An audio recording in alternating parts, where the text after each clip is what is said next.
సంక్రాంతి అప్పుడే గంగిరెద్దులని కనిపిస్తే మిగతా టైంలో ఏం చేస్తూ ఉంటారు మీరు కావచ్చు? మేపుకుంటా ఇళ్ళకానే పెట్టుకొని సంతోషంగా చూసుకుంటా వస్తాం మేడం. ఎక్కడ సంక్రాంతి సంబరాలు 3 రోజులకు ఆటపాట ఆడిస్తా, వాళ్ళతో బసేసుడు ఇల్లు తిప్పుతా, వాళ్ళు ఇచ్చింది తీసుకుంటా తిరుగుతూ ఉంటాం. ఏమయ్యా రాముడు ఆట ఆడుతున్నావా మంచిగా పొగిడిపోయి సంతోషంగా నూరున్న మంచి ఆట పడితే చక్కని అమ్మగారికి శివయ్య చక్కని చూపి కుడి చేయి అమ్మగారికి రెండో చేయి చూపి ఎడమ చేయి చూపి వాళ్ళకి నమస్కారం చేయి, నడుమంచి దండం పెట్టరా శివ.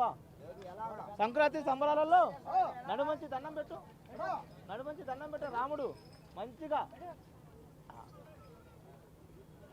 అట్లా ఇన్యాసాలు చేసుకుంటా ఇంటింటికి వెళ్తా, ఇళ్ళ ముందుకి వాళ్ళకి ఇచ్చిన బచ్చం ఇచ్చినా పైసలు ఇచ్చినా బట్టలు ఇచ్చినా అట్లా ఇళ్ళ ముందు తిప్పుకుంటా వెళ్తూ ఉంటాయి అమ్మగారు. అంటే సంక్రాంతి పండుగ మంచి రెస్పాన్స్ వస్తుంది, ఏ విధంగా ఉంటుంది ఊళ్ళో కావచ్చు సిటీలో? వాళ్ళు ఉన్నారు ఈ ఆంధ్ర నుంచి వచ్చే ఆంబోతులు అట్లా మాకు ఫోన్లు చేస్తారు, బాబు పలానా కాడ మాకు గంగిరెద్దులు కావాలా, మీటింగ్ ఉన్నది మీరు ఆడిపియాలా, మీ ఆట పాట మాకు నచ్చింది అని వస్తే మేము వచ్చి ఆడిపిస్తుంటాం. ఇంకా మామూలు లేకపోతే ఇళ్ళమ్మడి తిప్పుకుంటా, వాళ్ళు ఇచ్చింది మేము తీసుకుంటాం, ఏదో ఖాళీ జాగా ఉన్న కాడ తింటా వాటిలో మేపుకుంటా మంచిగా తిరిగి వెళ్తుంటాం.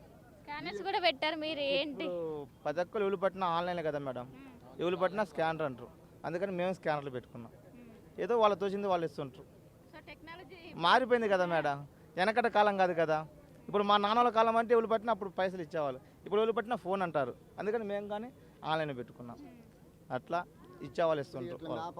చిన్నపిల్లలకు తెలుసు అసలు గంగిరెద్దులు ఇవన్నీ కూడా? కాలం అంటే తెలియదు మేడం, ఇప్పుడు మా బాబాయ్ కాలం అంటే వాళ్ళకి తెలుసు. ఇప్పుడు మీ అట్టేటోళ్ళు పెద్దవాళ్ళు ఉంటారు కదా, గంగిరెద్దు వచ్చింది ఇంటి ముందు వచ్చినప్పుడు ఎలా కొట్టకూడదు, వాళ్ళకి అదో ఏదో ఇచ్చి పంపించాలని తెలుసు. ఇప్పుడు ఉన్న వాళ్ళకి ఏంటి గంగిరెద్దు అంటే పెద్ద తెలియదు.